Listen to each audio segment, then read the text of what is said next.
Tahimik, mapagkumbaba, matalino. May angking tikas pero hindi kailanman naghangad ng spotlight. Ganyan mailalarawan si Basti Lorenzo, ang lalaking sa loob ng isang dekada ay tahimik na naging tagapagtanggol, taga-suporta at sa huli, kabiyak ni Claudia Barreto. Sa likod ng kaniyang mala-prinsipe at pribadong imahe ay isang lalaking puno ng lalim, puno ng prinsipyo at puno ng kasaysayang hindi madalas ibinabahagi sa publiko.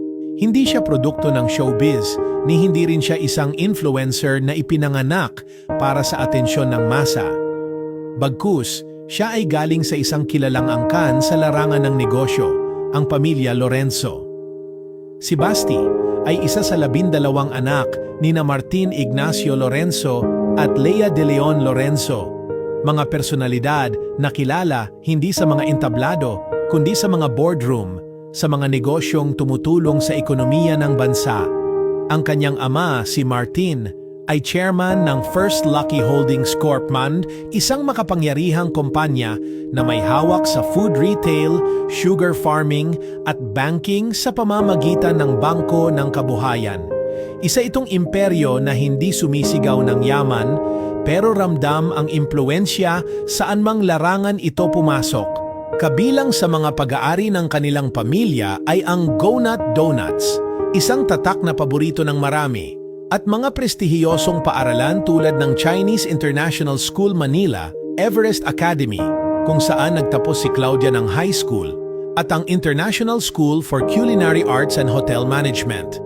Kung tutuusin, kahit saan mo tingnan, hindi maikakaila na si Basti ay ipinanganak na may hawak na gintong kutsara. Ngunit sa kabila ng lahat ng ito, nanatili siyang malayo sa ingay ng mundo. Mas pinili niyang manahimik, magpursige at bumuo ng sariling pangalan, hindi lamang bilang anak ng mayaman, kundi bilang isang lalaking may sariling galing. At sa larangang pinili niya, ang golf, doon siya tahimik na namukod tangi. Ang golf, isang larong nangangailangan ng disiplina, pasensya at liksi ng isip, ay tila salamin ng kanyang pagkatao. Noong 2025, muling napatunayan ni Basti ang kanyang galing sa sport na ito nang matagumpay niyang naidepensa ang kanyang titulo sa Open Division ng Manila Golf Club Championships. Sa isang tensyonadong laban, tinalo niya ang sarili niyang kapatid, si Santi, isang eksenang parang hinugot mula sa nobela. Magkapatid na nagtutunggali, hindi para sa yabang kundi para sa dangal. Subalit higit pa sa golf at negosyo, si Basti ay isang haligi ng suporta para kay Claudia. Sa panahong pinasok ni Claudia ang showbiz bilang batang artista at singer, isa siya sa mga unang nagsilbing sandigan nito. Sa bawat performance ng dalaga, naroon siya. Tahimik sa sulok, hawak ang kamera, kinukuhanan ng video ang kanyang kasintahan. Wala siyang pangangailangang ipagsigawan sa mundo ang kanyang suporta. Ipinapakita niya ito sa aksyon. Ganoon ang lalaking pinili ni Claudia. Hindi siya kailanman naging sagabal sa pangarap ng babae, bagkus siya pa ang nagtulak dito sa tagumpay. Sa isang panayam noong 2016, sinabi mismo ni Claudia na sa simula pa lamang ng panliligaw ni Basti ay bukas na siya sa kanyang ina, si Marjorie Barreto. Hindi ito isang sikreto, hindi ito isang rebelde o palihim na pag-ibig. Ito ay isang relasyong inalagaan sa liwanag, sa katapatan at sa respeto. Sa parehong panayam, sinabi ni Claudia na super normal ang kanilang relasyon. Wala raw engrandeng drama. Walang relasyong sinusukat sa likes at comments, kundi mga simpleng date, mga kwentuhan sa bahay, mga araw sa gym, at sa likod ng lahat ng iyon, isang lalaking tahimik pero palaging nariyan. Si Basti ay hindi rin naiiba sa kanyang mga kapatid. Ang kanyang kuya na si Mateo ay asawa naman ng actress na si Eric Gonzalez at chairman ng Restaurant Concepts Group Inc. na siyang nasa likod ng Barcino, Meat Depot, Bluesmith at Single Origin.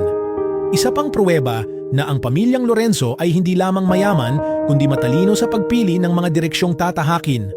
Pero habang ang ilan sa kanila ay mas aktibo sa mundo ng negosyo, si Basti ay tila mas piniling maging simple. Walang masyadong eksena, walang mga business quotes sa social media, at lalong walang pagbubuhat ng sariling bangko. Siya ang tipo ng lalaking mas pipiliing pagmasdan kang sumikat habang siya'y nananatili sa likod ng kamera, nakangiti, kontento, Marahil ito rin ang dahilan kung bakit siya ang pinili ni Claudia. Sa gitna ng ingay ng kanyang showbiz na mundo, sa gitna ng mga intriga ng pagiging isang Barreto, natagpuan niya kay Basti ang katahimikan.